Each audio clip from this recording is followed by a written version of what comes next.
एकदम peaceful day थी। शू you अपने बेड पर आराम से सो रहा था कि अचानक धप, एक बुक उसके फेस पर आ गिरी।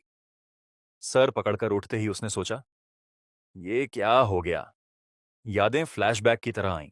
वो तो रूइंस एक्सप्लोर करते वक्त एक्सीडेंट में फंस गया था। उसे लगा शायद किसी ने उसे रेस्क्यू किया होगा, मगर जब उसने चारों ओर देखा तो ये रूम बिल्कुल अनजान था। उसकी नजर सामने रखे मिरर पर पड़ी, और जैसे ही उसने खुद को देखा, उसका फेस पूरा बदल चुका था। बॉडी भी उसकी नहीं थी। दिमाग में एक ही थॉट आया, I got transmigrated into a new body. अभी थोड़ी देर पहले तक वह एक यंग चार्मिंग आर्कियोलॉजिस्ट था, और अब बस एक नॉर्मल हाई स्कूलर। रूम में उसकी नजर उसी बुक पर गई जिसने उसे जगाया था। उसने उठाकर देखा, वह मॉन्स्टर्स टेमिंग पर थी। जैसे ही उसने बुक खोली, अचानक उसके दिमाग में नई मेमोरीज फ्लड हो गईं, और वहीं उसे पता चला, ये अब अर्थ नहीं बल्कि ब्लू प्लैनेट है। ये प्लैनेट अजीब रूल्स पर चलता है। यहां animals, plants, mountains, reverse, snow सब इवॉल्व होकर ट्रांसेंडेंट बीस्ट्स बन सकते हैं। ये बीस्ट्स इंटेलिजेंट होते हैं और डिवाइन पावर्स रखते हैं। और ह्यूमंस, उनके पास भी अपनी पावर है, टैमिग। मेडिटेशन से वे अपने माइंड में अलग डायमेंशन क्रिएट करते हैं, जहां वो बीस्ट्स को कैप्चर और टैम कर सकते हैं। इसी से शुरू हुआ था नया इरा, द टेमिंग इरा। टेमर्स इस दुनिया के एलिट्स हैं, लेकिन बीस्ट्स अब भी पूरी तरह से ह्यूमंस के कंट्रोल में नहीं हैं। पावरफुल मॉन्स्टर्स कभी भी ह्यूमन वर्ल्ड में केओस मचा सकते हैं। शू यू को अपनी नई आइडेंटिटी याद आई। उसका नाम अब भी शू यू ही था, लेकिन उसका पास्ट ट्रेजिक था। उसका पूरा फैमिली मॉन्स्टर्स के रैम्पेज में मारा जा चुका था। अब वह बस ग्लेशियर सिटी के ब्रीडिंग बेस में एक इंटर्न ब्रीडर था। उसने खुद से कहा, पिछली जिंदगी में मैं आर्कियोलॉजिस्ट था, एडवेंचरस और सक्सेसफुल। अब मैं एक नोबडी हूं, बट इस बार मैं अपनी किस्मत चेंज करूंगा। आज का उसका मिशन सिंपल था, सुबह में स्नो वुल्व्स को फीड करना और दोपहर में ग्रीन कॉटन वर्म्स का डेटा कलेक्ट करना। लेकिन उसे अच्छी तरह याद था कि स्नो वुल्व्स कितने फिरोसियस कार्निवोर्स होते हैं। इंटर्न को अकेले भेजना रिस्की था, लेकिन शायद कंपनी पर भरोसा करना पड़ेगा। आखिर उसने ये जॉब पाई भी तो अपनी एग्जाम रिजल्ट्स और अपनी यूनिक टैलेंट टेलीपैथी की वजह से। टेलीपैथी उसे हर तरह के बीइंग से कम्युनिकेट करने की एबिलिटी देती थी। कॉम्बैट में ये स्किल उतनी यूजफुल नहीं थी, लेकिन डिप्लोमेसी, एजुकेशन और रिसर्च के लिए बहुत वैल्यूएबल थी। इसलिए उसने डिसाइड किया, I give it a try. उसने अपनी टेमिंग डिमेंशन एक्टिवेट की। कॉन्शियसनेस अंदर दाखिल हुई, और सामने अचानक एक मिस्टीरियस बुक प्रकट हुई। शू यू स्टन्ड रह गया। उसने अपनी दूसरी यूनिक टैलेंट अनलॉक कर ली थी, स्किल्स हैंडबुक। वह शॉक था। नॉर्मली टेमर्स को पहली बार अपनी टेमिंग डिमेंशन एक्टिवेट करने पर एक हाई टैलेंट मिलता है, लेकिन उसे पहले से ही टेलीपैथी मिली थी, और अब ये दूसरी यूनिक टैलेंट भी। स्किल्स हैंडबुक की एबिलिटी इंसेन थी। यह उसे ट्रांसेंडेंट बीस्ट्स की स्किल्स कॉपी करने देती थी, लेकिन इसके रूल्स क्लियर थे। एक, बीस्ट की स्किल को अपनी आंखों से देखना होगा। दो, बीस्ट को छूना होगा। तीन, ये दोनों एक्शंस 1 घंटे के अंदर होने चाहिए। अगर ये कंडीशंस पूरी हुई तो वो स्किल बुक में रिकॉर्ड हो जाएगी। फिर शू यू उस स्किल को किसी और बीस्ट को सिखा सकता था। हाँ, स्टैमिना की खपत और बीस्ट की एफिनिटी इस प्रोसेस को मुश्किल जरूर बनाती थी। फिर भी ये पावर इतनी रेयर थी कि बाकी टेमर्स बस जेलस ही होते। शू यू ने गहरी सांस ली और मुस्कुराया। दो टैलेंट्स, एक टेलीपैथी और दूसरी skills copy. No doubt, this is my transmigrator bonus. Shu Yu अभी भी सारी नई जानकारी प्रोसेस ही कर रहा था कि अचानक अलार्म बज उठा। वो ऑलमोस्ट लेट हो रहा था। जल्दी जल्दी उसने कपड़े बदले और निकल पड़ा अपनी पहली क्वेस्ट पर, स्नो वुल्व्स को फीड करने। वो एक बड़े फैसिलिटी में पहुंचा, जहां से उसे वुल्व्स का फूड लेना था। जैसे ही उसने क्रेट्स खोले, अंदर का खाना देखकर उसके मुंह में पानी आ गया। ये कोई सरप्राइज नहीं था, क्योंकि इस दुनिया के पेट बीस्ट्स को ह्यूमन से भी बेहतर खाना खिलाया जाता था। सच में, हर कोई टैमर बनने के लिए बना नहीं है। क्रेट्स को व्हीकल में रखते वक्त कंपनी के कुछ लोग उससे कैजुअली बात करने लगे। उसे टीज करने लगे कि आज वो डेंजरस वुल्व्स से मिलने जा रहा है। शू यू ने पोलाइट होकर रिस्पॉन्ड किया, लेकिन जल्दी निकल लिया, क्योंकि उसे इन लोगों की कोई याद नहीं थी। और वैसे भी इस दुनिया में उसकी पर्सनालिटी हमेशा से रिजर्व्ड रही थी। फैमिली खोने की ट्रेजेडी ने उसे इंट्रोवर्ट बना दिया था। वो अकेला रहना पसंद करता था, किसी सर्कल में मिक्स नहीं होता। शायद यही उसकी स्ट्रेंथ थी। लोग उसकी सडन चेंजेस नोटिस ही नहीं करेंगे। व्हीकल से ट्रैवल करते वक्त उसने खुद से सोचा, फिलहाल प्रायोरिटी है सरवाइव करना और इस दुनिया के साथ एडजस्ट होना। बाकी रिलेशनशिप्स बाद में बन जाएंगे। लेकिन जैसे ही उसने वुल्व्स को फूड उतारा, पीछे से पूरी पैक आ पहुंची। उसकी यादें सडनली क्रिस्टल क्लियर हो गईं। स्नो वुल्व्स के बारे में हर डिटेल सामने आने लगी और टेलीपैथी की वजह से वो उनकी बातें सुन पा रहा था। वुल्व्स आपस में सोच रहे थे, इतनी देर क्यों लगाई? और उनकी नजरें शूयू पर हंग्री आइज से टिक गईं, जैसे मेन्यू में एक न्यू डिश आ गई हो। तभी वुल्फ किंग वहां पहुंचा। एक जोरदार हाउल ने पूरी पैक को कंट्रोल में कर दिया। किंग उसके पास आया और शू यू के फॉरहेड पर हल्का सा नच दिया। यह उसका मार्क था। शू यू ने चैन की सांस ली। थैंक गॉड, मार्किंग सिविलाइज थी, नहीं तो पी वाला तरीका याद करके उसने फेस पाल्म किया। अचानक उसके सामने स्किल्स हैंडबुक खुल गया। बुक ने इन्फॉर्म किया कि उसने वुल्फ किंग की एक हाई लेवल स्किल कॉपी कर ली है, इंटिमिडेट। ये एक रॉयल स्किल थी जिससे किसी बीस्ट को किंग लेवल तक रेज किया जा सकता है। शू यू खुशी से फूला नहीं समा रहा था। अब मेरी जर्नी सच में शुरू हो गई है। लेकिन उसके एक्सप्रेशन देखकर वुल्फ किंग ने सोचा कि शायद लड़का डर के मारे जम गया है। शू यू ने जल्दी से वुल्व्स को खाना खिलाना शुरू किया। मार की वजह से बाकी वुल्व्स भी उसके साथ फ्रेंडली हो गए। जैसे ही वो एक वुल्फ को पैट कर रहा था, सडनली नोटिफिकेशन पॉप हुआ, वो वुल्फ इंटिमिडेट स्किल सीख सकता है। शू यू स्टनडम्ड रह गया। अब वो सच में एक वुल्फ किंग रेज कर सकता है। लेकिन उसने सोचा, इतनी जल्दी नहीं, सही समय पर ही ये करना होगा। दुर्भाग्य ये रहा कि बाकी वुल्व्स ने स्किल्स शो नहीं की, इसलिए और कुछ कॉपी करने का चांस नहीं मिला। लेकिन सिर्फ इंटिमिडेट मिलना ही जैकपॉट था। वापस लौटे वक्त उसके ऊपर से एक ग्रीन बैक ईगल उड़ गया। सिस्टम ने फिर नोटिफाई किया, यह भी इंटिमेशन स्किल सीख सकता है। शू यू हैरान रह गया। मतलब मैं सिर्फ वुल्फ किंग ही नहीं, बल्कि बर्ड किंग भी बना सकता हूं। लेकिन फिलहाल वो इंटर्नियन था, उसे बेसिक्स फॉलो करने थे। इंटर्नशिप के सिर्फ 3 महीने बचे थे, इसलिए उसने प्लान बनाया कि पहले पूरे रूल्स सीखूंगा, फिर एक्सपेरिमेंट्स करूंगा। रास्ते में उसकी नजर एक बड़े बिलबोर्ड पर पड़ी। उस पर आयरन ईटर बीस्ट का पोस्टर था। ये वही क्रिएचर्स थे जिन्हें अर्थ पर पंडस कहते हैं। यहां इन्हें मिडिल ट्रांसेंडेंट बीस्ट्स माना जाता है। उनका सिर्फ एक स्किल था, हार्डन। शू यू हंस पड़ा। तो असल में पंडास की असली वजह उनकी लेजीनेस ही है। लेकिन उसने पहले से ही एक कप बुक कर रखा था, डिपॉजिट भी दे दिया था। रेयरिटी और क्यूट अपीयरेंस देखकर वो खुद को कन्विंस कर चुका था कि ये अच्छा चॉइस है। आयरन ईटर मेटल्स और मिनरल्स खाकर हार्डन एक्टिवेट करते हैं। शू यू ने सोचा, अगर इंटिमिडेट और कुछ एजिलिटी या सेंसिंग स्किल्स ऐड कर दी जाए तो ये पैंडा भी किंग बन सकता है। पैंडा किंग! उसकी आंखें उम्मीद से चमक उठीं। लेकिन फिलहाल उसे ब्रीडर्स सर्टिफिकेट लेने तक वेट करना था। लोन लेकर ही वो अपना आयरन ईटर कब ले पाएगा, इसलिए उसने मन में ठान लिया, इस जॉब को सीरियसली लेना ही पड़ेगा। फिर वो पहुंचा अपनी अगली क्वेस्ट पर, ग्रीन कॉटन वर्म्स के एक्सपेरिमेंटल एरिया में। यहां उसका काम सिंपल था, वर्म्स की ग्रोथ ऑब्जर्व करना और रिकॉर्ड करना। बाकी लोग कैजुअली अपना काम कर रहे थे, लेकिन शू यू ध्यान से वर्म्स को ऑब्जर्व कर रहा था। वर्म्स काफी वीक थे, लेकिन उनमें इवॉल्व होने की कैपेसिटी थी। जब उसने उनसे इंटरैक्शन करने की कोशिश की तो उन्होंने उसे इग्नोर करके व्हाइट सिल्क छोड़ दी, जैसे कह रहे हो, गो अवे ब्रो। लेकिन एक ब्रेव वर्म उसके हाथ पर चढ़ गया। तभी हैंडबुक फिर से खुला।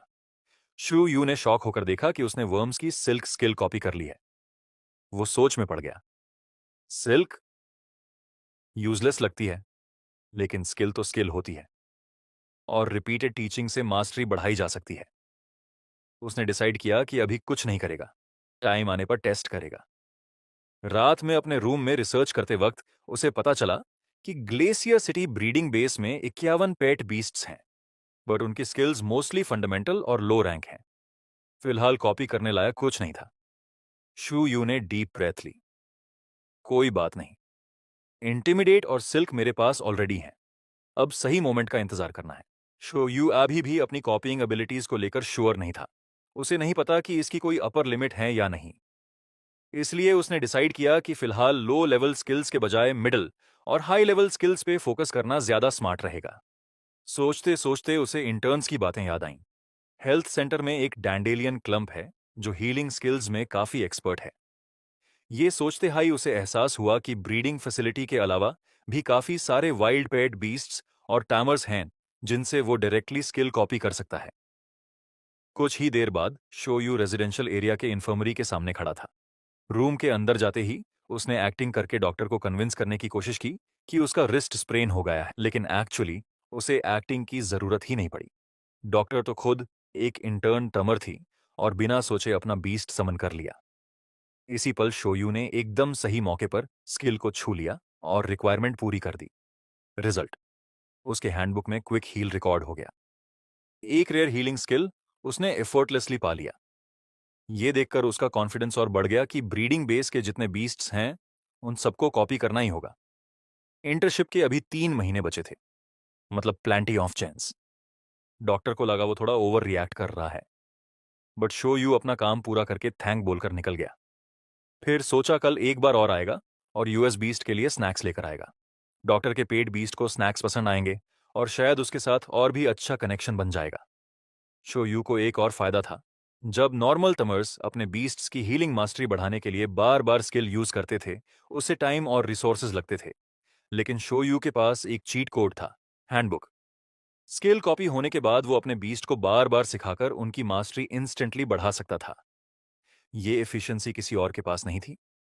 उसने ये भी नोटिस किया कि डॉक्टर भी एक इंटर्न टमर ही थी, क्योंकि उसके पेट बीस्ट की स्किल अभी लो लेवल पर थी।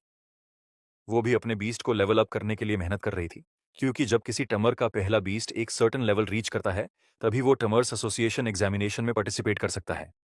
पास करते ही इंटर्न टमर को प्रमोशन मिल जाता है, प्रोफेशनल टमर का रैंक। शोयू ने सोचा, मेरे पास तो ऑलरेडी डू टेमिंग एबिलिटीज हैं, तो क्या मैं जल्दी प्रोफेशनल बन सकता हूं?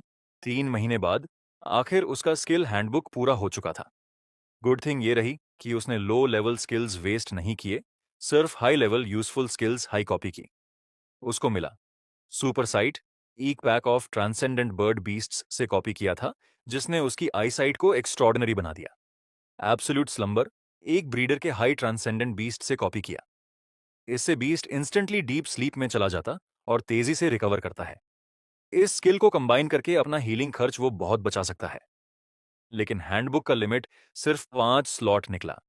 ये शो यू के लिए शॉकिंग था। उसने कंक्लूड किया कि हैंडबुक का असली पोटेंशियल तभी अनलॉक होगा जब वो अपनी यूनिक टेमिंग टैलेंट को डेवलप करे और नए पेजेस ऐड करे। ये सोचकर उसने मेडिटेशन स्टार्ट किया। टेमर्स अपनी टेमिंग डिमेंशन को मेडिटेशन से एक्सपैंड करते हैं। जितना बड़ा और स्टेबल डिमेंशन होगा, उतने हाई लेवल बीस्ट्स वो टेम कर पाएंगे। और बीस्ट्स भी फास्ट ग्रो करते हैं अगर उनका एनवायरनमेंट बेहतर हो। ये भी फैक्ट था कि टमर्स की टैलेंट्स भी टर्मिंग डिमेंशन के साथ साथ स्ट्रांग होते जाते हैं।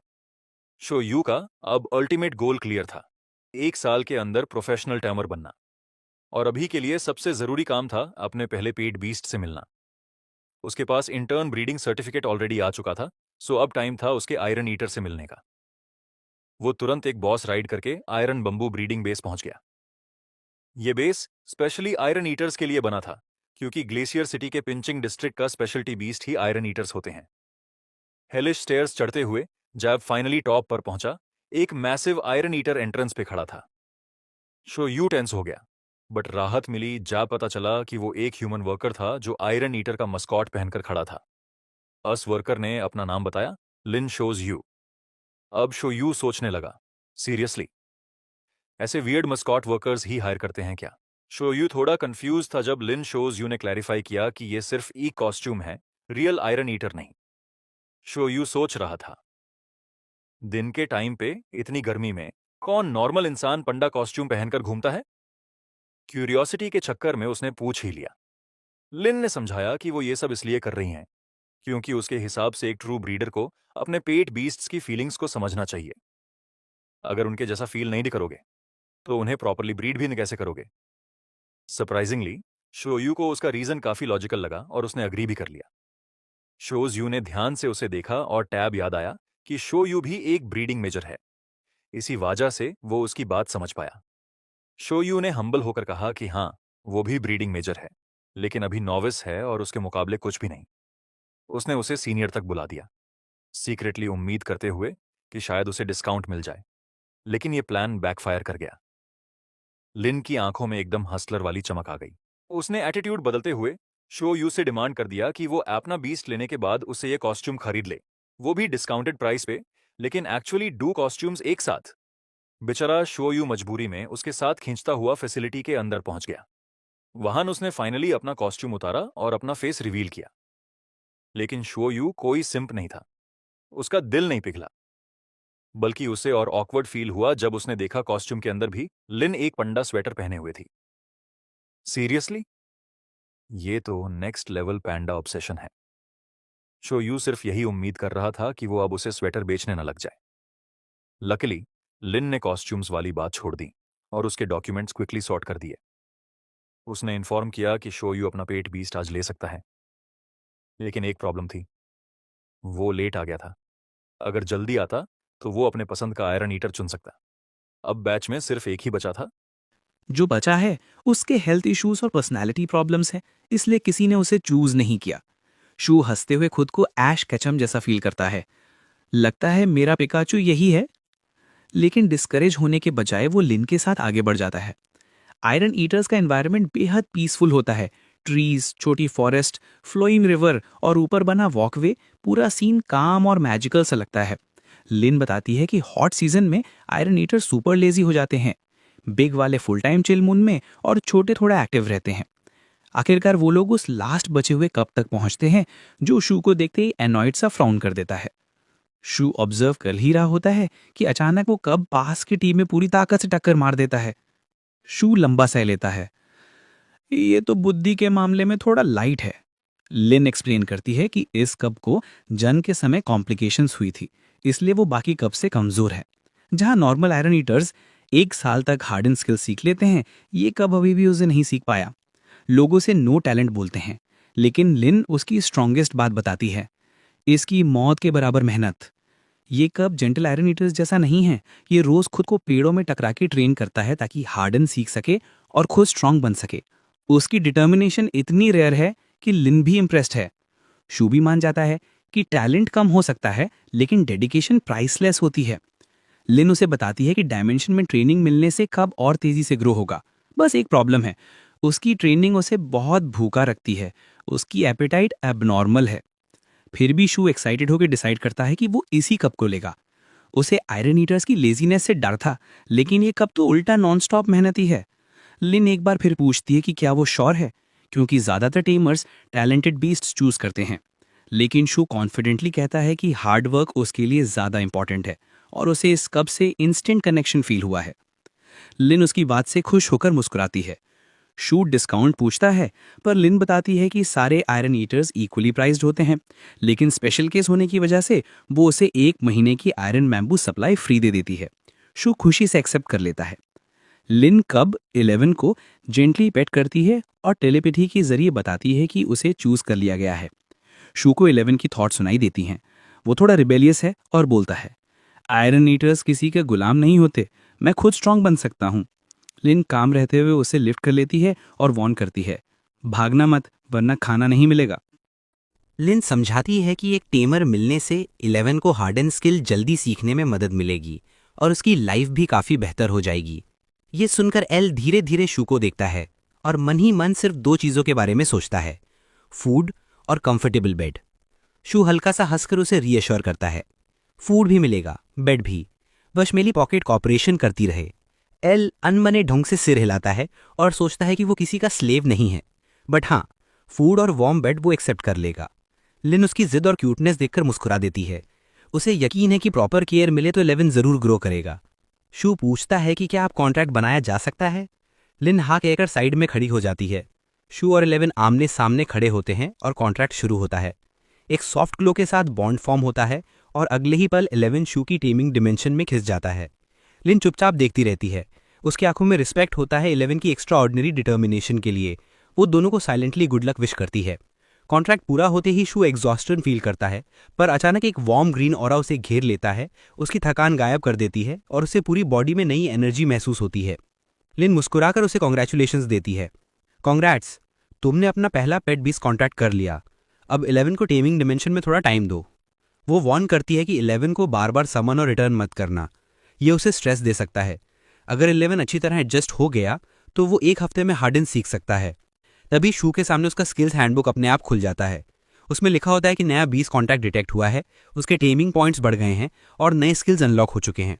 शू अचानक समझ जाता है कि जो एनर्जी उसे पहले मिली थी वही एनर्जी लिन ने इस्तेमाल की थी जब उसने 11 को आसानी से ओवरपावर किया था, डिस्पाइट आयरन ईटर्स की नेचुरल स्टर्बननेस। वो सोच में खो जाता है, लेकिन लिन पूछती है कि सब ठीक है, तुम कुछ परेशान लग रहे हो। शू बताता है कि उसे लगता है उसकी बॉडी की क्वालिटी इंप्रूव हो गई है और वो अभी भी इस सेंसेशन के साथ एडजस्ट कर रहा है। लिन शांत होकर कहती है कि ये हर फर्स्ट टाइम टेमर के साथ होता है, टाइम के साथ सब नॉर्मल लगने लगेगा। फिलहाल उसे पेपर वर्क पूरा करना है। लिन उसे एक छोटा नोटपैड देती है और कहती है, एड्रेस लिख दो, यहीं पर हम आयरन बैम्बू भेजेंगे। ध्यान रखना, बैम्बू हमेशा फ्रेश होना चाहिए। स्टोर ज़्यादा मत करना, फ्री सप्लाई खत्म होने के बाद तुम्हें खुद खरीदना पड़ेगा। शू तुरंत सारी टर्म्स मान लेता है। पेपर वर्क खत्म होते ही शू शर्माते हुए पूछता है, एक और फेवर मिल सकता है? लिन हैरान होती है। उसे लगता है कि उसने ऑलरेडी सारी जानकारी दे दी है। शू समझाता है कि वो पूरे फैसिलिटी का टूर करना चाहता है ताकि आयरन ईटर्स के नेचुरल एनवायरनमेंट को अच्छी तरह समझ सके। उसका मानना है कि इससे वो 11 की बेहतर केयर कर पाएगा। अपने फेस पम्प करते हुए वो बोलता है, I really want to be a good tamer. Lin उसे अनुमति देती है और कहती है कि वो 11 को भी कभी खेलने के लिए ला सकता है, लेकिन याद दिलाती है, फ्री फूड बस यहीं तक था। शू अपॉर्चुनिस्टिक स्माइल देता है। उसकी मिस्चीवियस इंटेंशन साफ दिखती हैं। नए स्किल स्लॉट अनलॉक होने के कारण शू प्लान करता है कि वो इस मौके का फायदा उठाकर बाकी आयरन ईटर्स को टच करके उनकी स्किल्स कॉपी करेगा।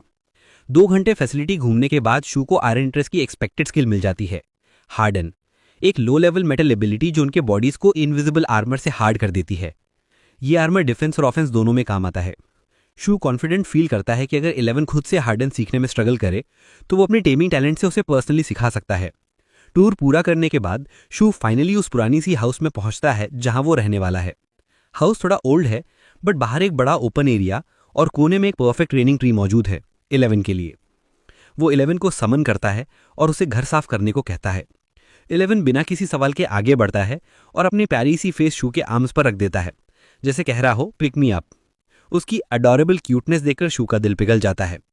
वो तुरंत डिसाइड करता है, इतना क्यूट क्रीचर घर साफ करने वाला काम नहीं करेगा। वो साफ सफाई को पूरी तरह भूल जाता है और टेलीपैथी से 11 से कुछ और कहने ही वाला होता है। शू टेलीपैथी से 11 को बताता है कि वो उसे हार्डन स्किल खुद सिखाने वाला है। एल उसकी बात सुनकर थोड़ा कंफ्यूज्ड होता है, लेकिन तुरंत अपने छोटे से पंजे को बंद करके फिस्ट बनाता है। उसी पल उसके पॉ के चारों तरफ एक थिन ब्लू फिल्म बनना शुरू हो जाती है। इस बार कंफ्यूज्ड शू होता है। वो हैरान होकर पूछता है, ये हार्डन था? 11 अपनी क्यूट सी भाषा में समझाता है कि उसने बस थोड़ी देर की नैप ली थी और उठते ही स्किल अपने आप जाग गई। शू उसे घूरता है, एक पल के लिए स्टंट, फिर उसका चेहरा प्राउड स्माइल से भर जाता है। वो 11 को हेड पर ऐसे पैट करता है जैसे कोई प्राउड पेरेंट अपने बच्चे को करता हो। उसे पहली बार टेमिंग डायमेंशन का असली असर महसूस होता है। उसे बताया गया था कि हार्डन सीखने में कम से कम 1 हफ्ता लगेगा, लेकिन 11 ने ये स्किल सिर्फ 2 घंटे में सीख ली। इस ब्रेक थ्रू के बावजूद शू खुद को याद दिलाता है कि घर की साफ सफाई भी करनी है। वो 11 को हेल्प करने के लिए कहता है, लेकिन आयरन ईटर थोड़ा हेजिटेट करता है, क्योंकि सभी जानते हैं कि आयरन ईटर्स नेचुरली लेजी होते हैं और क्लीनिंग को वो ट्रेनिंग नहीं मानते। सच कहें तो शू खुद भी साफ सफाई में उतना इंटरेस्टेड नहीं है। उसकी क्यूरियोसिटी तो 11 की नई स्किल को टेस्ट करने में है। शू डिसाइड करता है कि वो 11 को हार्डन दोबारा सिखाएगा ताकि स्किल का लेवल इंप्रूव हो सके। आयरन ईटर हैंडबुक के अनुसार स्किल्स के 4 लेवल्स होते हैं, बिगिनर, एक्सपीरियंस्ड, प्रोफिशिएंट और परफेक्ट, और एक रेयर हिडन लेवल, फ्लॉलेस। क्योंकि 11 ने स्किल अभी सीखी है, इसलिए वो फिलहाल बिगिनर लेवल पर है। बिगिनर से प्रोफिशिएंट पहुंचने में नॉर्मल ट्रेनिंग से लगते हैं लगभग 1 महीना। लेकिन शू के पास एडवांटेज है, उसका स्किल्स हैंडबुक उसे स्किल को दोबारा सिखाने की एबिलिटी देता है, जिससे ग्रोथ स्पीड काफ़ी बढ़ जाती है। लॉजिकल होने के कारण शू स्टैमिना, कॉस्ट और इफेक्टिवनेस सब सोचता है और फिर डिसाइड करता है कि शुरुआत एक सेफ स्ट्रैटेजी से करेगा। शू डिसाइड करता है कि वो 11 को पहले कोई इजी स्किल सिखाएगा, जैसे सिल्क, जो उसके हैंडबुक में लिस्टेड है। लेकिन प्रॉब्लम यह है कि 11 का बग टाइप स्किल्स में जरा भी एफिनिटी नहीं है, इसलिए उसे यह स्किल सिखाना इम्पॉसिबल है। फिर भी शू स्टबर्न होकर सोचना शुरू करता है कि कौन सा तरीका निकाला जाए। जैसे उसकी मन की बात सुन ली गई हो। यार्ड की तरफ से अचानक रसलिंग की आवाज आती है। शू मुड़कर देखता है कि उसके पेड़ पर एक ग्रीन कॉटन वर्म चुपचाप बैठा हुआ है। परफेक्ट। वर्म डर के मारे स्क्वीक करता है, क्योंकि शू तुरंत 11 को उसे पकड़ने का ऑर्डर दे देता है। साथ ही वार्निंग भी देता है कि उसे हर्ट नहीं करना है। यह पहली बार है जब शू अपने पेट बीस्ट को किसी बैटल में भेज रहा है, इसलिए वो कॉशियस है। लेकिन 11 बेहद कॉन्फिडेंट। वो बिना एक सेकंड वेस्ट किए जिगजैग रन में पेड़ की तरफ भागता है, लाइटिंग स्पीड से ऊपर चढ़ता है और उस ब्रांच पर जंप कर जाता है जिस पर वर्म बैठा था। एक सेकंड भी डीले किए बिना 11 ब्रांच को चॉप कर देता है, और जैसे ही ब्रांच नीचे गिरने लगती है वो खुद लैंड करके वर्म को अपने पॉ में पकड़ लेता है।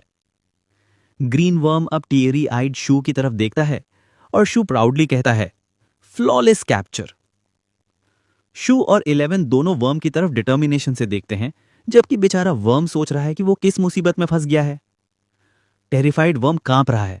उसके सामने ये छोटा पर ताकतवर आयरन ईटर खड़ा है जिसने उसे सेकंड्स में पकड़ लिया। 11 बिना किसी इमोशन के वर्म को जमीन पर कैजुअली गिरा देता है। वर्म जोर से थर्ड के साथ गिरता है और उनके इंटिमिडेटिंग प्रेजेंस में डर से चिपक सा जाता है। शू वर्म को ऑब्जर्व करते हुए कुछ इंटरेस्टिंग नोटिस करता है। उसके बॉडी पर सिर्फ एक मार्क है, मतलब उसने सिल्क स्किल बस एक बार यूज किया है। ये शू को एक्साइट करता है, क्योंकि इसका मतलब है कि वर्म में स्किल ग्रोथ की बहुत पोटेंशियल है। शू हल्की सी हंसी के साथ पूछता है, कहीं जाने का प्लान तो नहीं है ना? वर्म के पार जाने को कुछ होता ही नहीं है। शू घुटनों पर बांटकर उसे जेंटली उठा लेता है ताकि वो भाग न जाए। इस छोटे से ग्रीन कॉटन वर्म का एडवेंचर अभी शुरू ही हुआ है। शू उसे ध्यान से देखता है। उसे याद आता है कि इंटर्न रहते हुए उसने 3 महीने एसी स्पीशीज के साथ बिताए थे। सिल्क हटाना तो अब उसके लिए रूटीन बन चुका है। वो बड़ी आसानी से अपने हाथों से टैंगल्ड सिल्क अलग कर देता है। वर्म उसकी स्किल देखकर स्टैंड रह जाता है। शू टेलीपैथी से वर्म को वार्न करता है, अगर कोऑपरेट नहीं किया तो 11 तुम्हें खा भी सकता है। पास में खड़ा 11 इस बात पर लिटरली ड्रूल करने लगता है। उसकी अपॉर्चुनिस्टिक हंगर बिल्कुल शू की तरह है। अब टेस्ट सब्जेक्ट फंस चुका है। शू स्किल एक्सपेरिमेंट शुरू करने के लिए तैयार है। वर्म के ऊपर एक एक्सक्लेमेशन मार्क बनता है, मतलब सिल्क स्किल टीचेबल है। शू उसे अपने पाम पर रखता है और जैसे ही प्रोसेस शुरू होता है, स्किल हैंडबुक हवा में ओपन हो जाता है और उसके हाथ और वर्म के चारों तरफ लाइट गैदर होने लगती है। वर्म हैरानी से फ्रीज हो जाता है, जबकि शू पर एग्जॉस्शन, हंगर और स्लीपीनेस एक साथ गिरती हैं। फिर भी वो फोकस बनाए रखता है। स्लोली वर्म की बैक पर दूसरी स्ट्राइप उभरती है। Mission success. वर्म अचानक जैसे सिल्क स्किल की फ्लड ऑफ मेमोरीज फील करता है। शायद इसी वजह से प्रोसेस के बाद वो थोड़ा कंफ्यूज दिखता है, लेकिन मिनट में वो स्ट्रॉन्गर महसूस करने लगता है। वो शू के हाथ से जंप करके हवा में फ्लिप करता है और उसे अपग्रेडेड सिल्क थ्रेड्स में मिड एयर में बांध देता है। शू करता नहीं, बल्कि प्राउड महसूस करता है। सिल्क की क्वालिटी अब नोटिसेबली बेहतर थी। हालांकि शू की ताकत के सामने अभी भी कुछ नहीं। वर्म खुद डिफीट मानकर शांत हो जाता है। शू स्किल हैंडबुक चेक करता है। सिल्क स्किल अब बिगनर से एक्सपीरियंस लेवल पर पहुंच गया है।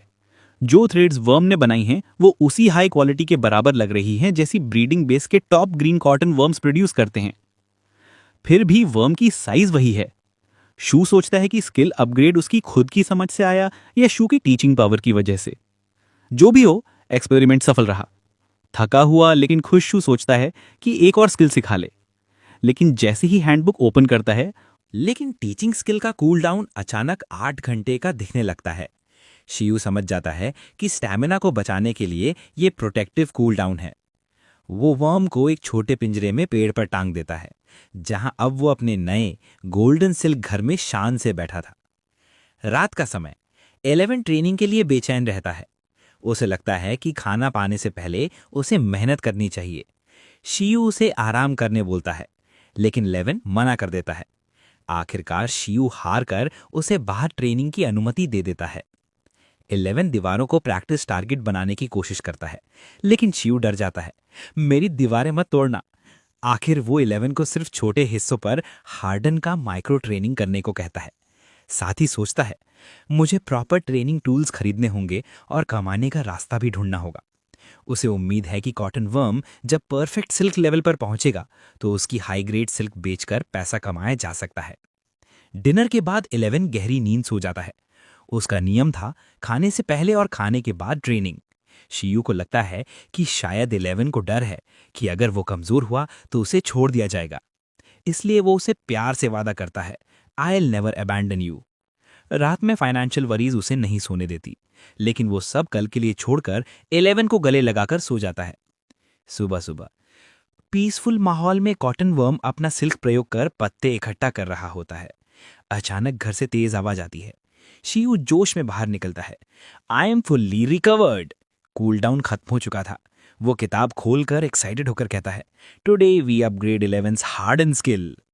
लेकिन बाहर निकलने से पहले उसे सप्लीमेंट्स खरीदने थे। घर से निकलने से पहले शिव दोनों पेट बीस्ट्स को चेक करता है। वो 11 को बोलता है कि आराम करता रहे, मैं शॉपिंग करके आता हूं, फिर तुम्हें बाहर निकाल दूंगा। वो वादा करता है। दरवाजा बंद करते हुए शिव ग्रीन कॉटन वर्म को हाथ हिलाकर बाय बोलता है, पर उसे देखकर चौंक जाता है। वो छोटा सा वर्म खुद ही पत्ते इकट्ठे कर रहा था और फिर आराम से बैठकर उन्हें चबा रहा था, जैसे उसे दुनिया की कोई फिक्र ही नहीं। शिव नोटिस करता है कि वर्म उन पत्तों को खा रहा है जो पुराने निग्लेक्टेड पॉन्ड ट्री पर उगते हैं, ना कि वो न्यूट्रिशियस लीव्स जो ब्रीडिंग बेसिस में दिए जाते हैं। वो सोचता है, अगर मुझे इससे हाई ग्रेड सिल्क चाहिए तो इसका सही डाइट भी देना पड़ेगा। शियू तय करता है कि लौटते समय बेहतर लीव्स इकट्ठा करेगा ताकि वर्म हेल्दी और प्रोडक्टिव रहे।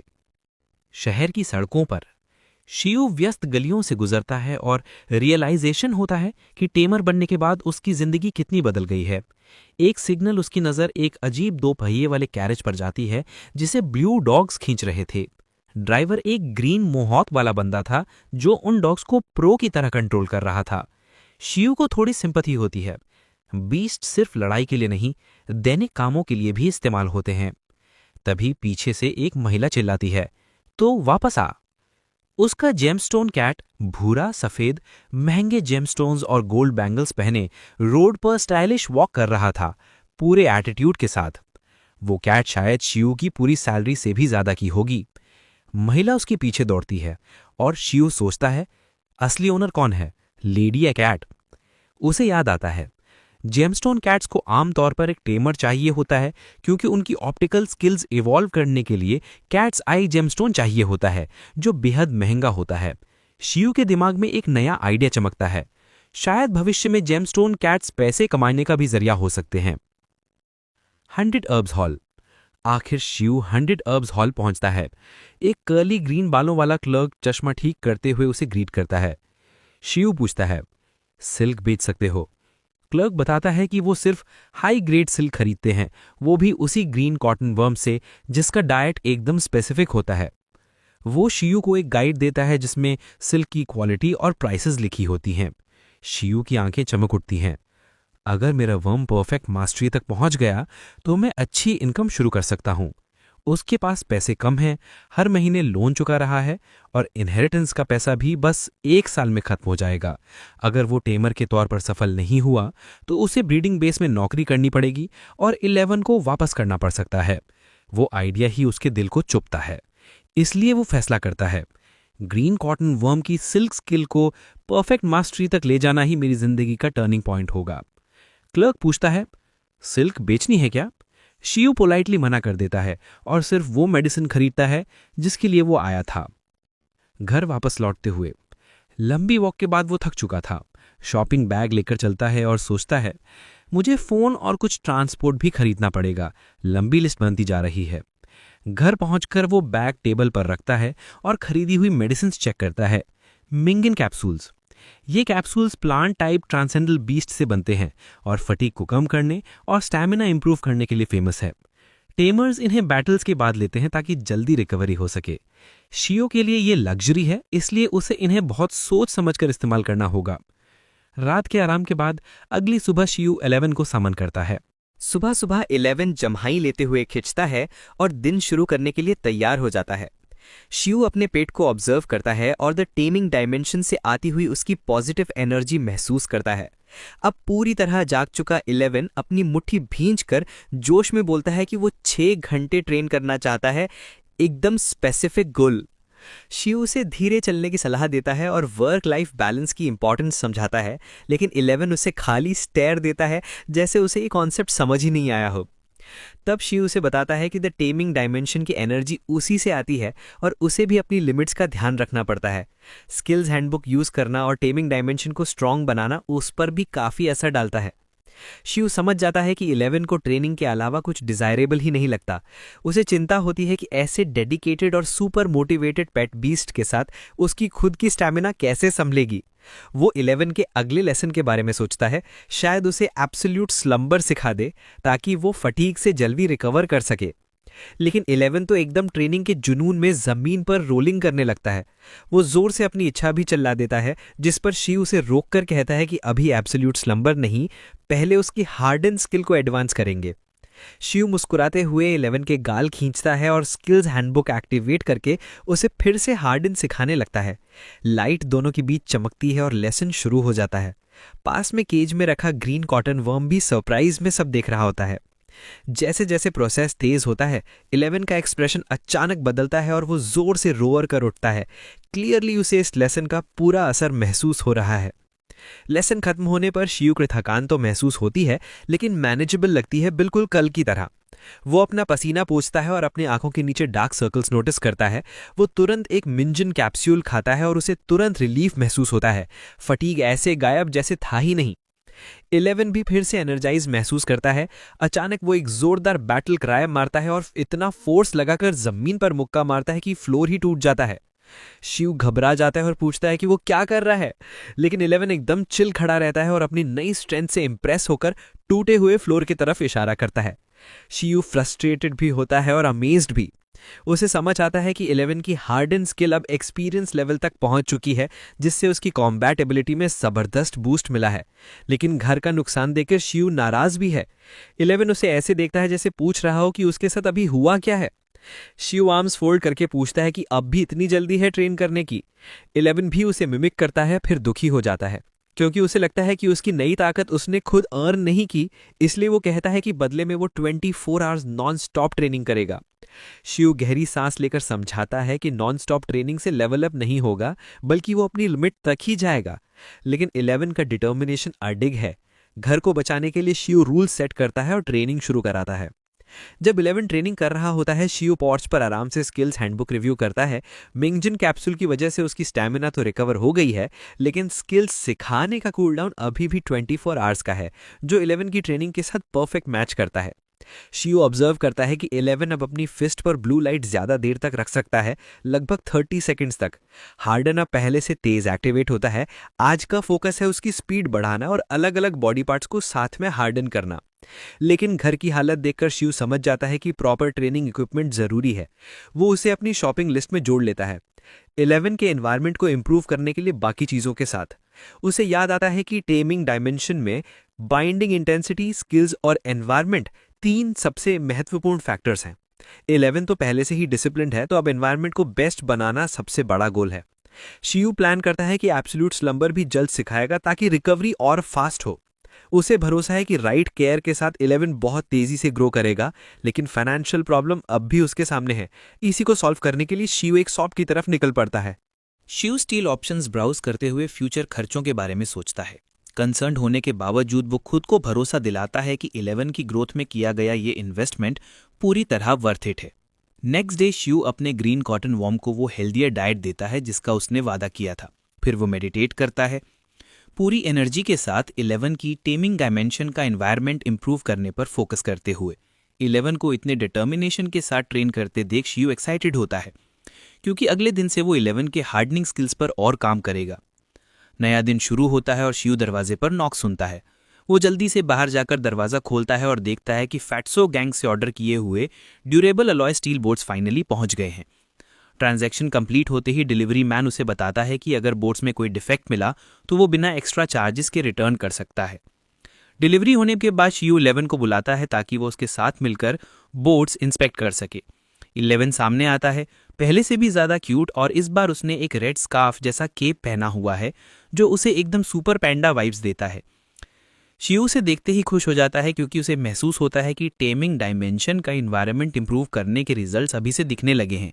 प्राउड फील करते हुए शिव 11 को उसकी प्रोग्रेस के बदले एक्स्ट्रा फूड देकर रिवॉर्ड भी करता है। शिव से समझाता है कि शिव 11 को बताता है कि अब वो पूरी तरह हार्डनिंग ट्रेनिंग पर फोकस करेगा, लेकिन साथ ही मेंशन करता है कि घर इस तरह की ट्रेनिंग के लिए आइडियल नहीं है। पर इससे पहले कि वो बात पूरी करे, 11 अपनी टेल हिलाते हुए उसे इनकरेज करता है कि शिव चाहे तो उस पर स्ट्रेंथ टेस्ट कर ले, क्योंकि brave iron eaters feel no pain. Shiv तुरंत मना कर देता है क्योंकि उसे पता है कि चोट तो उसी को लगेगी। इसके बजाय वो प्रॉब्ली स्टील बोर्ड्स इंट्रोड्यूस करता है। शिव 11 को इंस्ट्रक्ट करता है कि वो अपने शरीर को हार्डन करे और फिर ऊंचाई से बोर्ड्स पर गिरकर प्रैक्टिस करे। वो इस नए रूटीन का नाम रखता है ट्रेनिंग बाय फॉलिंग। वो एक्सप्लेन करता है कि हाइट बढ़ा घटाकर डिफिकल्टी भी कंट्रोल की जा सकती है। 11 खुशी से शिव को हग करता है और उसे जीनियस कह देता है। ट्रेनिंग शुरू होते ही 11 आसानी से कई मोटी स्टील की शीट्स तोड़ देता है। हाथों में कुछ कट्स आते हैं, पर वो तुरंत हाई स्पीड हीलिंग एक्टिवेट कर लेता है और फिर से ट्रेनिंग में लग जाता है। घर के अंदर शिव बैठकर ऑब्जर्व करता है। 11 की हार्डन स्किल अब प्रोफिशिएंट लेवल पर पहुंच चुकी है। स्टील बोर्ड्स भी एकदम परफेक्ट निकले, ट्रेनिंग टूल भी और फूड भी। उधर ग्रीन कॉटन वॉर्म की स्किल भी प्रोफिशिएंट लेवल पर पहुंचकर और मजबूत सिल्क प्रोड्यूस कर रही है। सप्लीमेंट्स भी अपना काम कर रहे हैं और दोनों 20 शानदार स्पीड से ग्रो कर रहे हैं। अब शिव डिसाइड करता है कि टाइम आ गया है उनकी स्किल्स को कॉम्बैट में टेस्ट करने का। वो 11 को ब्रेक लेने और लंच करने को कहता है ताकि असली लड़ाई के लिए एनर्जी बची रहे। 11 हाथ में पकड़ी स्टील शीट को ऐसे क्रम्पल करता है जैसे वो पेपर हो, clearly excited for combat. Shiv समझता है कि फूड, ट्रेनिंग और कॉम्बैट पेट बीस की ग्रोथ के 3 सबसे इंपॉर्टेंट पिलर्स हैं, लेकिन वो जोखिम नहीं लेना चाहता। इसलिए वो डिसाइड करता है कि पहला कॉम्बैट एक रेगुलेटेड बैटल में होना चाहिए जहां ओपोनेंट भी सेम लेवल का हो। बैटल सेंटर जाते समय शिव तंग्यांग उन एग्जाम्स के बारे में सोचता है जो उसे प्रोफेशनल टेमर बनने के लिए पास करने होंगे। बेसिक कॉम्बैट और सर्वाइवल एग्जाम्स। सर्वाइवल टेस्ट की सोच से ही वो थक जाता है, इसलिए अभी के लिए साफ मन बना चुका है कि विल्डरनेस ट्रेनिंग के दौरान वो टेमर्स एसोसिएशन ज्वाइन करेगा। फिलहाल प्रोफेशनल सेटअप ही सेफेस्ट ऑप्शन है। शिव पिंग चांग डिस्ट्रिक्ट टेमर बैटल जिम पहुंचता है, जहां उसे ग्रीन हेयर रिसेप्शनिस्ट मिलता है। वो बताता है कि ये उसका फर्स्ट टाइम है और उससे टूर मांगता है। रिसेप्शनिस्ट उसे 3 ऑप्शन समझाता है: अरेंज्ड बैटल, जहां वो खुद ओपोनेंट चुन सकता है; रैंडम बैटल, जहां इक्वल लेवल ओपोनेंट मिलता है; गैम्बल बैटल, जहां जो हारेगा वो दोनों का खर्च भरेगा। शिव अरेंज्ड बैटल रिजेक्ट कर देता है क्योंकि वो किसी टेमर को जानता ही नहीं है। गैम्बल बैटल उसे परफेक्ट लगता है, फ्री ट्रेनिंग का मौका जो मिल जाए तो बढ़िया। रिसेप्शनिस्ट बताता है कि बैटल्स 2 कैटेगरीज में हैं, लेवल 1 से 6 और लेवल 7 से 10। दोनों का फीस 100 येन है, रेफरीज और मेडिकल सर्विसेज इंक्लूडेड। मनी खरीदने से उसका दिल थोड़ा दुखता है, पर उसे लगता है सर्विस के हिसाब से प्राइस ठीक है। शिव 11 की एबिलिटी से कॉन्फिडेंट है। 11 मेटल ट्रांसेंडेंट लेवल 5 का बीस्ट है, हार्डन प्रोफिशिएंट है और हाई स्पीड हीलिंग भी कर सकता है। उसे लगता है कि 11 एक लेवल 6 ओपोनेंट को आराम से संभाल लेगा। चैलेंज मिलेगा लेकिन रिस्क नहीं होगा। फॉर्म भरने के बाद शिव पूछता है कि स्टेक्स बढ़ा सकता है, पर रिसेप्शनिस्ट मना कर देता है। वो शिव को एक कार्ड देता है और लॉबी में वेट करने को कहता है। लॉबी में शिव की नजर एक और टेमर पर जाती है, चेन काई, ब्लू हेयर ग्लासेस वाला स्टूडेंट जो अपने आइस आर्मरडिलो पर बड़ा प्राउड है। वो बोस्ट करता है कि उसके क्लासमेट्स अब उससे लड़ने की हिम्मत ही नहीं करते, इसलिए वो यहाँ अपने स्किल्स इंप्रूव करने आया है। दोनों की नजरें मिलती हैं और उन्हें समझ आ जाता है कि दोनों ओपोनेंट्स बनने वाले हैं। थोड़ी देर बाद दोनों को अरीना 11 में बुलाया जाता है, एक मैसिव ओवल शेप्ड अरीना जो स्पेक्टेटर्स से भरा हुआ है। अरीना मैनेजर और रेफरी श्री उसे बताती है कि उन्हें अरीना 1 घंटे के लिए मिला है। फिर रेफरी हाथ उठाती है और मैच शुरू होने का सिग्नल देती है। शिव 11 को आगे आने के लिए बुलाता है। 11 गर्व से कदम बढ़ाते हुए सामने खड़ा होता है, रेडी फॉर बैटल। वो एक मेटल ट्रांसेंडेंट लेवल 5 का आयरन ईटर कब है, हार्डन प्रोफिशिएंट और high speed healing beginner. Chain काई काम एक्सप्रेशन के साथ अपनी टेमिंग डायमेंशन खोलता है। उसके पीछे से आर्मरडिलो शेप्ड बीस्ट एमर्ज होता है। अरीना के चारों ओर ठंडी हवा घूमने लगती है और आइस ग्लेशियर्स बनने लगते हैं। अरीना में अचानक एक मैजेस्टिक आइस आर्मरडिलो उभरता है। बीस्ट खड़ा होकर दहाड़ता है। उसकी येलो आइस चमक रही हैं। उसका ब्लू येलो आर्मर और रेजर शार्प क्लॉज उसे और भी डेंजरस बना रहे हैं। ये आइस आर्मरडिलो एक आइस ट्रांसेंडेंट लेवल 6 बीस्ट है, जिसके पास एक्सपीरियंस्ड लेवल आइस आर्मर और आईसी स्लैश हैं, मतलब बेहद खतरनाक ओपोनेंट। बैटल जिम की लॉबी में इस मैच की लाइव ब्रॉडकास्ट होती है और क्राउड जुटने लगता है। ऑडियंस में बैठी यूए, जो उसी एकेडमी की स्टूडेंट है, तुरंत चेन काई को पहचान लेती है। वो अपने दोस्त से कॉन्फिडेंटली कहती है कि उनके पूरे ग्रेड में चेन काई जैसा स्ट्रॉन्ग टेमर कोई नहीं है। वो आइस आर्मरडिलो की पावर की तारीफ करते नहीं थकती। फिर उसकी नज़र शू पर पड़ती है, जो एक छोटे से आयरन ईटर के साथ आया है। यूए हंसते हुए कहती है कि शू के जीतने के चांसेस बहुत कम हैं क्योंकि उसकी नज़र में 11 की स्ट्रेंथ आइस आर्मर तोड़ने के लायक बिल्कुल नहीं है। अरीना में सीन टेंस है। चेनकाई बिना समय गवाए कमांड देता है, ice armadillo use IC slash. Ice armadillo बिजली जैसी स्पीड में आगे बढ़ता है। उसके क्लॉज आईसी ब्लू एनर्जी से चमकने लगते हैं। रेफरी और पूरे स्पेक्टेटर्स उसकी स्पीड और पावर देखे दंग रह जाते हैं। अटैक जैसे ही 11 के पास पहुंचता है, 11 तुरंत हार्डन एक्टिवेट कर देता है और उसी पल सबकी आंखें फैल जाती हैं। आईसी स्लैश 11 को छू भी नहीं पाता, बल्कि आइस आर्मडिलो के क्लॉज ही क्रैक हो जाते हैं जैसे कांच टूटता है। 11 बिना किसी स्क्रैच के वही खड़ा रहता है, काम और कॉन्फिडेंट। क्राउड शॉक्ड है। यूए के चेहरे का कलर उड़ जाता है। रेफरी डिसबिलीफ में चिल्ला उठती है। उधर शू एक सेकंड भी वेस्ट नहीं करता। मोमेंट सीज करते हुए वो 11 को अगला कमांड देने ही वाला है। शू तुरंत कमांड देता है, 11 काउंटर अटैक। 11 बिजली की तरह हवा में उछल जाता है, सीधा अपने ओपोनेंट पर छलांग लगाते हुए। चेनकाई घबरा के चिल्लाता है, ice armour activate. Ice armadillo तुरंत अपने आप को एक मोटी आइट शील्ड में ढक लेता है, लेकिन 11 बिल्कुल नहीं रुकता। उसका हार्डन फिस्ट पूरी ताकत से आइस आर्मर पर पड़ता है। क्रैक! पूरी आइस शील्ड चूर चूर हो जाती है। आर्मर टूटते ही 11 बिना रुके दूसरा पंच मारता है, एक फाइनल पावरफुल ब्लो जो आइस आर्मडिलो को सीधा अरीना के पार उड़ा देता है। बीस्ट दीवार में टकराता है, जमीन पर गिरता है और बेहोश हो जाता है। अरीना में पिन ड्रॉप साइलेंस। फिर हर कोई शॉक में खड़ा रह जाता है। बैटल एक तरफा खत्म। शू और 11 की जबरदस्त जीत। शू गर्व से मुस्कुराता है।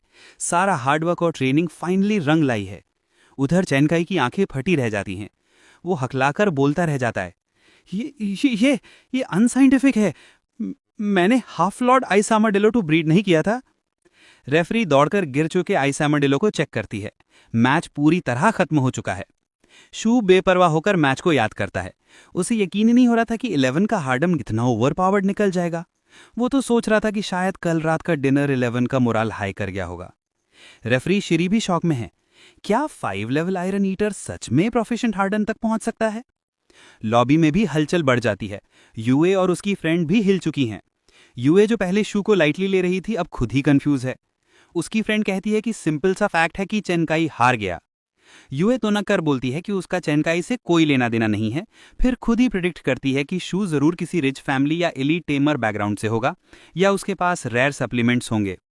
चेनकाई सिर झुकाकर अपने आइस आर्मडिलो को टेमिंग डायमेंशन में वापस बुलाता है।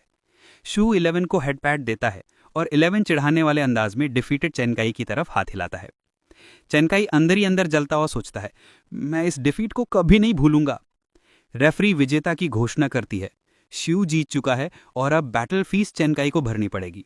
शू 11 को रेस्ट करने भेज देता है और खुद थोड़ा सेलिब्रेट करता है। चेनकाई क्यूरियोसिटी में पूछता है कि क्या शू पिंगिंग का स्टूडेंट है। शू कैजुअली बताता है कि हाँ, वो ग्लेशियर सिटी से अभी अभी ग्रेजुएट हुआ है। चेनकाई शॉक खा जाता है, वो तो अभी ग्रेजुएट भी नहीं हुआ और ये बंदा पहले आगे निकल गया। श्री बीच में बोलती है कि हर मेजर की ग्रेजुएशन टाइमलाइन अलग होती है। बैटल, रेफरी, मेडिकल और ब्रीडिंग मेजर्स इंटर्नशिप के कारण जल्दी ग्रेजुएट करते हैं। ये सुनकर चेनकाई का ईगो पूरी तरह टूट जाता है और जब उसे पता चलता है कि शू बैटल मेजर भी नहीं है तो उसे खुद पर और भी ज्यादा शर्म आती है। श्री पूछती है कि आइस आर्मडिलो को मेडिकल केयर चाहिए। हालांकि सिटी में वो खुद हील हो सकता था, लेकिन चेनकाई फिर भी मजबूरी में 200 वी पे करके बाहर निकल जाता है। उधर शू का दिमाग ऑलरेडी नेक्स्ट चैलेंज पर है। वो रिसेप्शनिस्ट से पूछता है कि क्या उसे स्ट्रॉन्गर ओपोनेंट मिल सकता है, लेकिन उसे पता चलता है कि रूल के हिसाब से उसे अपने लेवल से ऊपर के बीस्ट वाले टेमर्स को चैलेंज करने की अनुमति नहीं है। थोड़ा फ्रस्ट्रेशन आता है, लेकिन शू हार नहीं मानता। वो अरेंज्ड बैटल के ऑप्शन के बारे में पूछता है, लेकिन उसके पास इनवाइट करने के लिए कोई टेमर है ही नहीं। इसलिए वो बाहर निकलता है मन में सिर्फ एक संकल्प लेकर। अब उसे टेमर एसोसिएशन में जाकर कोई स्ट्रॉन्ग ओपोनेंट ढूंढना ही होगा। टीमर्स एसोसिएशन पहुंचते ही शिव उत्सुक हो जाता है कि आखिर उसे यहाँ कोई ऐसा ओपोनेंट मिलेगा भी या नहीं जो 11 के लिए सच में एक चुनौती साबित हो सके। बस से उतरते हुए ही उसके दिमाग में सिर्फ एक ही बात घूम रही होती है, ऐसी मिशन या लड़ाई मिले जो 11 को अगले स्तर तक पहुंचा दे। एसोसिएशन की महत अंदर से हमेशा की तरह भीड़ और हलचल से भरी होती है। यहाँ रोज़ नए टीमर्स आते हैं, कोई स्किल टेस्ट देने, कोई ट्रेनिंग में हिस्सा लेने, तो कोई मिशंस के लिए अप्लाई करने। पिंचिंग में बढ़ते खतरों की वजह से एसोसिएशन अब रेगुलर विल्डरनेस ट्रेनिंग और अलग अलग लेवल की मिशंस भी देता है, जिनमें लो लेवल से लेकर हाई रिस्क तक सब होते हैं। शिव सीधे मिशन एप्लीकेशन मशीन की ओर बढ़ता है। आज उसका ध्यान पैसे कमाने पर नहीं, बल्कि 11 के लिए परफेक्ट ट्रेनिंग चैलेंज ढूंढने पर है। शिव मिशन लिस्ट को स्क्रॉल करता जा रहा था, लेकिन ज्यादातर काम इतने बेकार लग रहे थे कि वो खुद भी मुस्कुरा देता है। कहीं आवारा बिल्ली पकड़ने का काम है, कहीं छोटे मोटे कीड़े भगाने का। वो सोचता है कि ऐसे मिशन 11 की असली ग्रोथ में क्या मदद करेंगे। एक मिशन तो इतना मजेदार था कि शिव ने मजाक में खुद ही कह दिया, क्या 11 को उड़ने भी सिखा दूं ताकि ये हवा में उड़ते टिड्ढों को पकड़ दे। इन्हीं साधारण मिशनों के बीच उसे एक कार्ड दिखा, अर्थ रैट्स एक्सटर्मिनेशन। ये लाल छोटे जीव भले ही अकेले कमजोर होते हैं, लेकिन झुंड में हमला करे तो काफी चालाक और खतरनाक बन जाते हैं।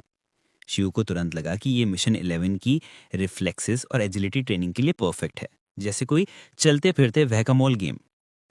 वो मिशन कार्ड उठाकर बाहर निकलने ही वाला था कि पीछे से उसे एक जाना पहचाना चेहरा दिखा, चैन काई। अपनी हार से अब भी उखड़ा हुआ चैन काई शिव को देखकर चौंक जाता है। शिव मुस्कुराते हुए पूछता है कि उसका आइस आर्मा ड्यूलो कैसा है। चैन काई शर्माते हुए बताता है कि पालतू तो ठीक हो गया है, लेकिन उसका खुद का दिल नहीं। जब शिव बताता है कि वो अर्थ रैट्स का मिशन ले रहा है, चैन काई हैरान रह जाता है। वो बताता है कि अर्थ रैट्स को पकड़ना आसान नहीं, ये तेज, चालाक और झुंड में अचानक प्रकट हो जाते हैं। इसलिए ज्यादातर टेमर्स ये मिशन टीम बनाकर करते हैं। शिव सोच भी पाता उससे पहले ही चैन काई उत्साह में कह देता है, चलो टीम बना लेते हैं, मैं 2 और क्लासमेट्स को बुला लूंगा, 4 लोग होंगे तो मिशन साफ साफ हो जाएगा। शिव मन ही मन हर्ष देता है कि जिस मिशन को उसने मजाक में लिया था, चैनकाई उसे किसी बड़ी लड़ाई की तरह प्लान करने लगा था। लेकिन उसे एहसास हुआ कि अर्थ रैट्स का झुंड सच में संभालना मुश्किल हो सकता है। टीम बनाने से एक्सपीरियंस भी मिलेगा और शायद उपयोगी कनेक्शंस भी बनेंगे। आखिरकार शिव ने हामी भर दी। चैनकाई खुशी खुशी रात तक टीममेट्स इकट्ठा करने का वादा करता है। मिशन तय होने के बाद शिव 100 हर्ब्स हॉल पहुंचता है। दुकानदार उसे पहचानकर सीधे कई बॉक्स क्लियरिंग कैप्सूल्स दे देता है। इतनी बार की खरीदारी देखकर वो चिंतित भी हो जाता है। शिव तुरंत हंसते हुए कह देता है कि 11 बस हाल ही में बहुत ट्रेनिंग कर रहा है, इसलिए सप्लीमेंट्स लेने पड़ रहे हैं। हालांकि शिव मन में सोचता है कि उसे जल्द ही कोई दूसरा सप्लायर ढूंढना होगा, वरना ये बार बार की खरीदी लोगों को शक में डाल सकती है। लंबे दिन के बाद शिव घर लौटता है, जहां 11 आराम से बांस खा रहा होता है, उनकी पिछली जीत से अब भी खुश। शिव जल्दी से खाना खाता है, लेकिन उसका दिमाग आगे की तैयारी में लगा है। वो 11 की ओर देखकर कहता है, अगला स्टेप शुरू करते हैं, आज एक नई स्किल सीखेंगे। शिव उसके गाल खींचकर मजाक करता है, लेकिन 11 थोड़ा निराश दिखता है। उसे लगता है कि असली ताकत खुद की मेहनत से आती है, बाहर की मदद से नहीं। फिर भी शिव समय बर्बाद नहीं करता और 11 को सुपर साइट सिखाना शुरू कर देता है।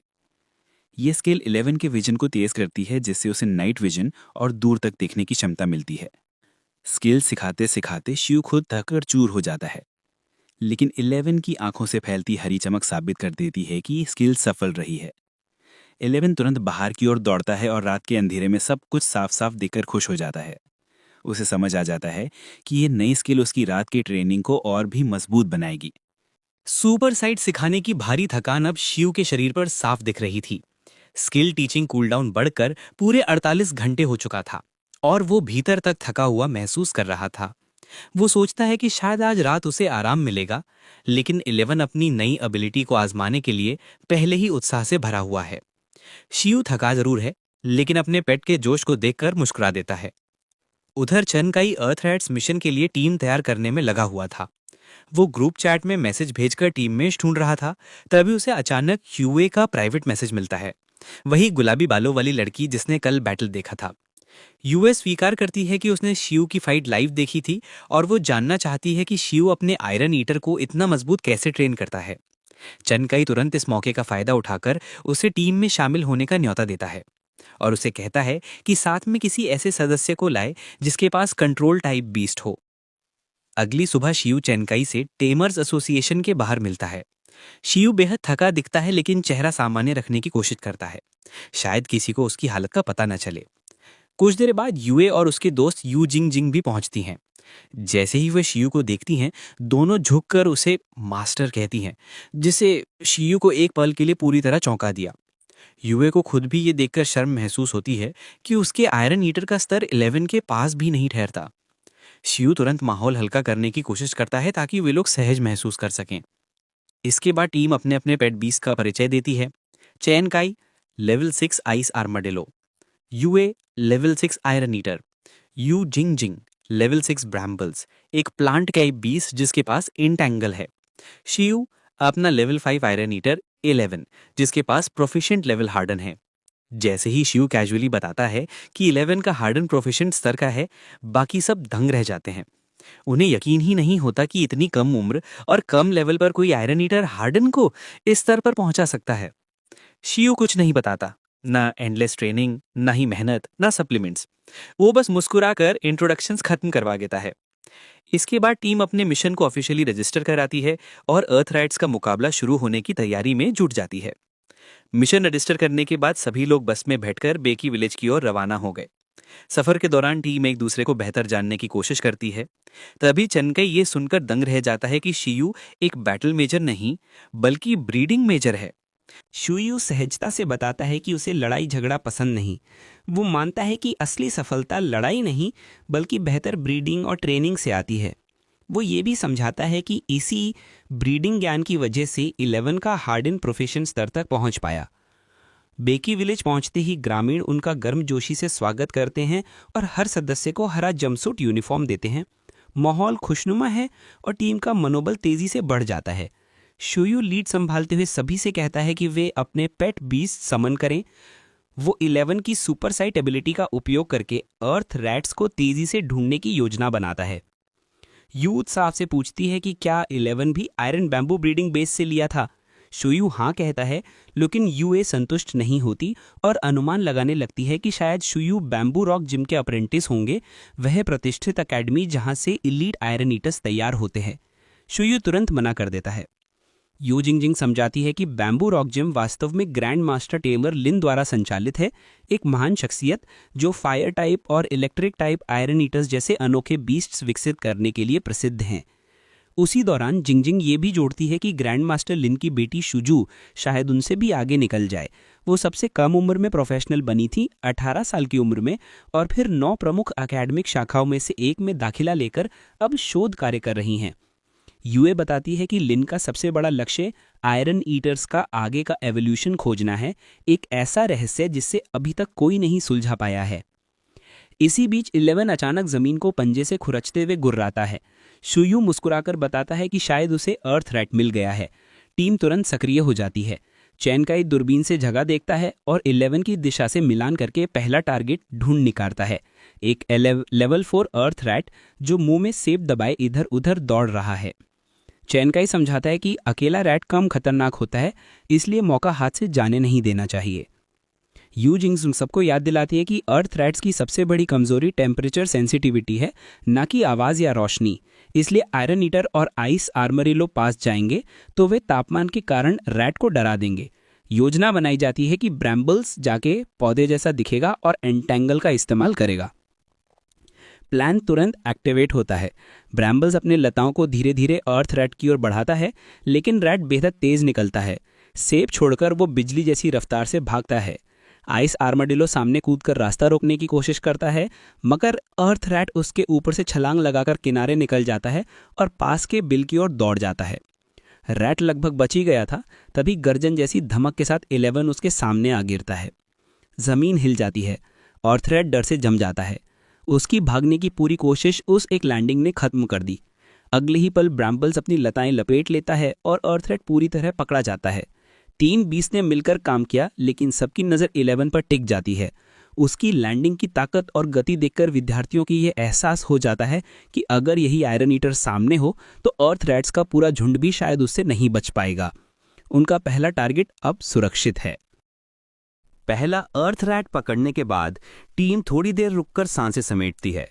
ब्रैम्बल्स, आइस आर्मडिलो और 11 तीनों की संयुक्त कोशिश से टारगेट हासिल हो गया था, लेकिन सबको पता है अगर 11 रास्ता ना रोकता तो रैट पल भर में बिल में घुस चुका होता।